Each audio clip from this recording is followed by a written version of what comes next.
Let's all take one deep dive into the world of science, technology, engineering, and math. Get your safety goggles, 'cause we're making things explode. Science is so fun, so let's take it on the road. Meet a young scientist just like you and learn all about what they do.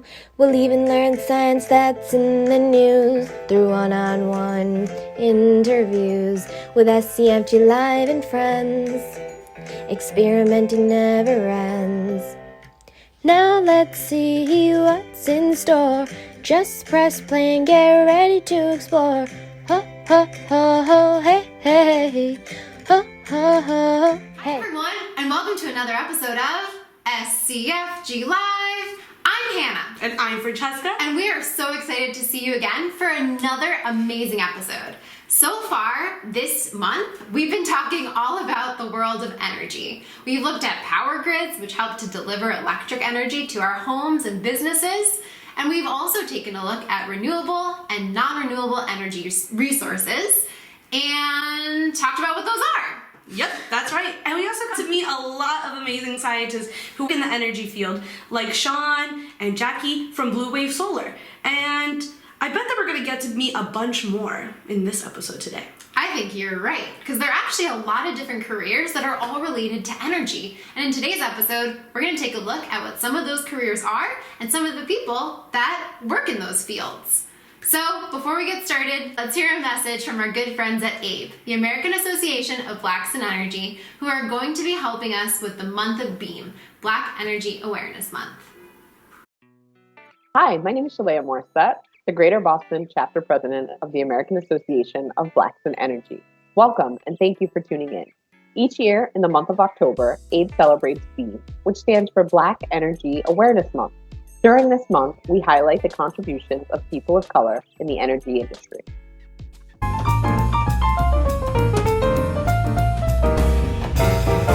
Today, we are going to be talking about different careers in energy. You can have many different kinds of careers in energy. Let's talk about some of them. You can be a project developer. They make sure that the project can be built by talking with different people in the community to make sure everyone is ready for the project. You can be an operator. This is someone who is in control of the machines and operates them on a daily basis. You could be a maintenance worker, which helps to maintain and fix any issues going on with the technology or machines. And it goes on and on. Today, we're going to be focusing on the engineering aspect, which we have already heard from some amazing engineers in our past episodes. Engineering is the process of creating and building structures, products, and systems by using math and science. An engineer is a person who does the engineering. Engineers solve problems with their inventions. There are many branches of engineering within the energy field. Let's talk about some of those careers. You can work in electrical power and energy engineering, which works with all the energy that powers just about everything. They work on using energy to power all the things around us, from making sure the energy is being generated to how it's transported. Electrical power and energy engineers have got it covered. Mechanical engineers work with the machines that make all this energy and transporting possible. They make sure the machines that generate the power and distribute the power are installed correctly, running correctly by watching over them and fixing them up when they need repairs. Solar energy system engineers work specifically with solar panels. They can do anything from designing the solar panel components to overview of installed solar panels to make sure they are running correctly. Wind energy engineers also work specifically with wind technology to produce electricity. There are so many more possibilities. Some of the main requirements for working in energy is to be creative and be ready to solve some problems. And I know our young scientists out there watching are already so creative and ready to solve all the problems.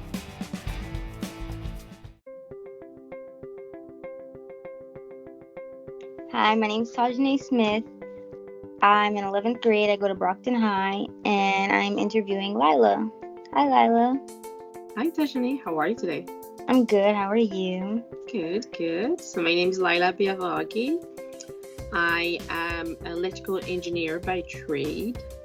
And I guess let's start. Go. My name is Latifah Lajida, and I'm here with Savannah Lajida. and we're going to do a question and answer about engineering. What is an engineer? An engineer is a person who builds, designs, and makes things better. What kind are you, Okwasi? I'm a civil engineer, which means that I build homes, I build structures, I build roads and bridges. That's cool. So happy to be talking to you. Would just like to have a quick intro of you. My name is Rossalyn Quaye. I was born and raised in Cleveland, Ohio. I attended the University of Michigan in Ann Arbor, where I studied chemical engineering and material science and engineering. Before I graduated, I auditioned for dance programs in New York at the Dance Theater of Harlem and the AABE School. And I was accepted into the summer program at Dance Theater of Harlem, so I moved to New York after graduation, and then I did a 3-year certificate program at the AABE School. After that, I worked in the fitness industry and I performed for a bit with a small modern dance company until I decided that I wanted more stability and more of a professional track. So then I went to graduate school at Fordham University. So I started in the law program and added on an MBA in finance. So I got the joint JD MBA from Fordham. That is awesome. That's an insanely rich backstory. I can't even. Why did you choose to study what you studied in college? Yeah, I always liked chemistry. That's what made me interested in chemical engineering. And I went to an all-girls high school where they were really particular and focused on making sure that we were all empowered women leaving the school. So they exposed us to a lot of different opportunities. And one day we had a career panel where there was a Black woman on the panel who worked at GE, and she was a chemical engineer. And so seeing her was like, oh, okay, that's something that's available to me. First question is, when did you decide you wanted to be an engineer? So I actually always wanted to be a psychiatrist. And then when I went to college, I didn't really like the bio program the way it was set up in some ways. And I was like, okay, I don't really know what I want to do. I think I want to be a psychiatrist, but it's so many years of schools and all. And I wanted a major that will allow me to become whatever I want once I'm done with college. I did some technology classes in high school that provide me a love for like building stuff in some ways. I realized that as an engineer, I could become a doctor, I could become a lawyer, I could become, work for Wall Street and whatever I wanted. So I was like, okay, let me start with that, and then going forward, we'll see what happens. I did not know you could be a lawyer from being an engineer. Yeah, I've actually, a lot of the patent lawyers have engineering background. Wow. Is being an engineer fun? It is. It's the way I'll describe engineering is problem solving, and that's what I like the most about it. What were the biggest challenges that you faced, particularly as a Black woman in a white male dominated field? Especially in utility space, it's traditionally white, traditionally male, and I'm coming in with a fresh perspective, and I didn't always feel welcome or supported. And at times I felt that I had to be on guard as a result. And so it was a challenge to not have my confidence shaken, but it was also a good challenge because there were times where I was stressed, feeling the physical effects of stress, second guessing myself, wondering if I should try to look for a different role or work for a different manager. Sometimes you have to go through it to get through it. And I'm grateful for the experiences I had because it helped me develop my own mental toughness and not try to change who I am or how I appear to try to fit in with them, because I'm not a man and I'm not white. I'm like, I love that so much. That's, personally, I've been in majority minority space my whole life. Like, I'm looking to go into a STEM career in the future. So hearing about that and that, it's possible to push past those types of the traditional sphere of the career is awesome to hear. So that being said, what advice would you give to girls exploring the STEM field? One piece I would say is think about what kind of life you want versus the job that you're interested in. And I think it's helpful to the extent you can to seek out people who have a job or a career that you're curious about and take some time to speak with them. Another thing I would say, and this is specific to people who are going to be STEM majors in college, choose your study group members wisely. You spend a lot of time together. You need somebody there who's like, all right, come on, we got this.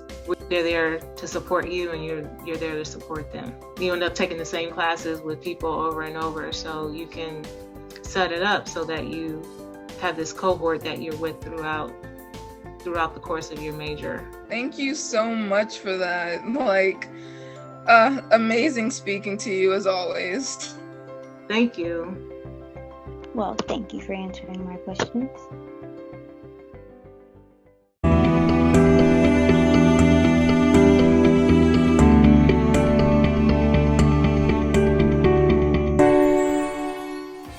Wow, that was so cool to learn from so many people who work in energy about all their jobs. I hope that you noticed that most of the people we interviewed were engineers, right? An engineer is somebody who An engineer is somebody who solves a problem by designing, building, and making a solution for it. So today, that's what we're gonna be doing. That's right. It's time to put on our engineering caps to do an engineering activity. Last week we learned about renewable and non-renewable resources. And we learned that a renewable resource is something that naturally replenishes or replaces itself over time. Yeah, today we're gonna see if we can harness the energy from water moving to lift up this cup right here. And all we're gonna need is, we got our tools right here. Straws. Some wooden dowels. 2 water bottles, empty water bottles. Some duct tape. Some scissors. We got index cards. And plastic wrap. Also, we got some cardboard over here. So you're gonna grab as many things as you can from your house to try to build this. Remember, even if you don't have everything here, you could try to problem solve on how to replace one of those items, and that's really how an engineer works, is solving those issues. Definitely. An engineer loves to think creatively about what resources are available and how do you best use those resources and materials to solve a problem. All right, should we get started? Let's get started. Cool, let's do this. So first we have to think about the design that we want to do. That's part of the engineering process. First, you have to design what you want to make. So Hannah, what are you thinking for this? Well, I'm thinking that we're gonna try and use the power of moving water to move this cup in some way. And I'm thinking, based on my previous knowledge and experience, I know that like kind of a mill of some sort, like a wheel of some sort, works really well to move other things. Like, I'm thinking of potentially the wind turbine that we learned about last week with wind energy and how that spins to generate electricity. Maybe a similar thing could work with hydropower and moving water. Absolutely. Oh my God, Monique and Maddie were doing that experiment, right? Okay, yeah, so maybe we could use these big water bottles, right, for our, it moves like this, kind of like a mill action. But how do we get it to move like this? We can't just have the water bottle like this. If it hits, water hits here, it's not gonna do anything, it's not gonna move. How are we gonna make it move? Maybe, so I'm thinking again back to like a wind turbine, how the wind turbine has those, I don't know really what to call them, like those arms or those flaps? Like fins? Those fins, yeah, like those fins, and how those fins are able to capture the wind and then allow the whole turbine to spin. So maybe if we created fins of some sort with our water bottles, that may help. Oh, and we have some great materials here. So I think I'm gonna use these Post-it cards because we can put them right here and then it'll create like a fin. That's a great idea. I might try the cardboard because I think it might be a little bit more sturdy. That is a great idea. All right, so we have our idea and our design already in place. So now it's time to build. Cool, let's do it. In this video, we are cutting into our water bottle with our scissors. Make sure you ask for an adult for help with this. So as you can see, I am making tiny slits so that my fins fit right in. And Hannah is making fins out of the water bottle, it's creating more space. And then we are securing our fins with some tape. And later you'll see that we are using our dowels and we're measuring them out so that we can put them through the water bottle to create the axis, which the water bottle is going to rotate on.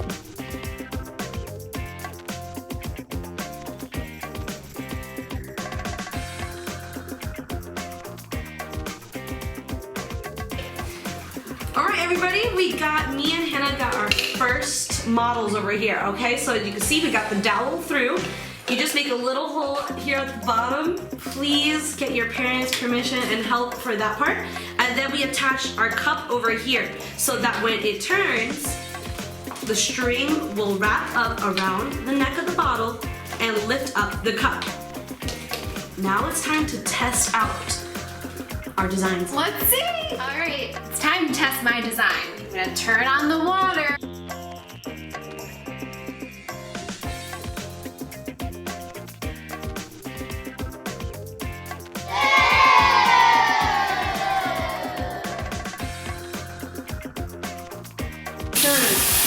Well, it seems like my design is having a little bit of trouble moving. I wonder if it's because the placement of the fins in my watermill might not be in the right spot.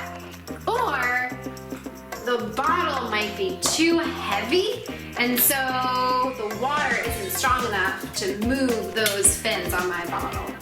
I'll definitely have to go back to the drawing board and start over, maybe using some lighter materials or shaping the fins in a different way. All right, now it's time to test out my design.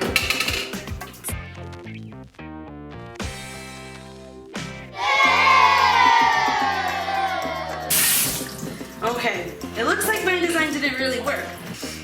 As you can see, my index cards got really soaked when it hit the water. So I wonder if I could go back and make a new design to make sure that these don't get soaked, and look, I got floppy, so it could possibly rotate the way that I wanted it to.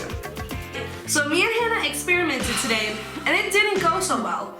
But that is all part of the engineering process. Sometimes your designs aren't gonna work, so you have to go back and fix it again. For sure. It can be a little discouraging in the moment to realize my design didn't really work.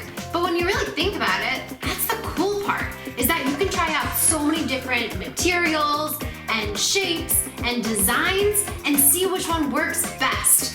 I don't know about you, Francesca, but I'm excited to start again and see if I can use what I learned from my first design to improve my second design.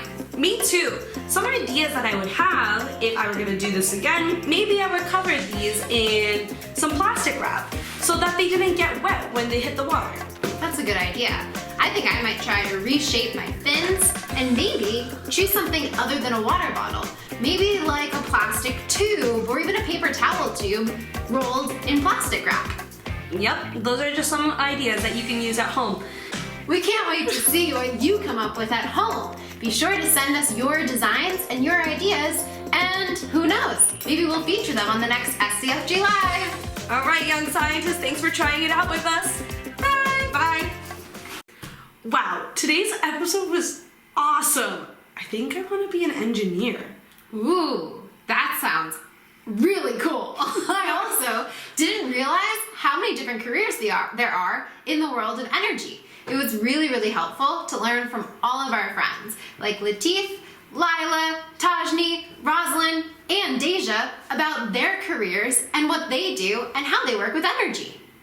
Yeah, it was so helpful because I didn't know that there was more than one kind of engineer and more than one kind of job that you could have in energy. So now we all know, and maybe more young scientists out there will be more interested in doing these jobs. I also was really happy that we got to be our own engineers today and build our own water turbine. Yeah, I'm ready to be an engineer. But wait, hold on. Not so fast, because we still do have to finish the episode, unfortunately. But I love your passion, and I hope others out there are feeling the same passion that Francesca is for the world of energy and engineering. It's been a great episode. Thanks again for joining us. See you next week. Bye. Bye. This episode of SCFGLive has been brought to you by National Grid, who supports Science Club for Girls' mission in making STEM exciting and accessible to all.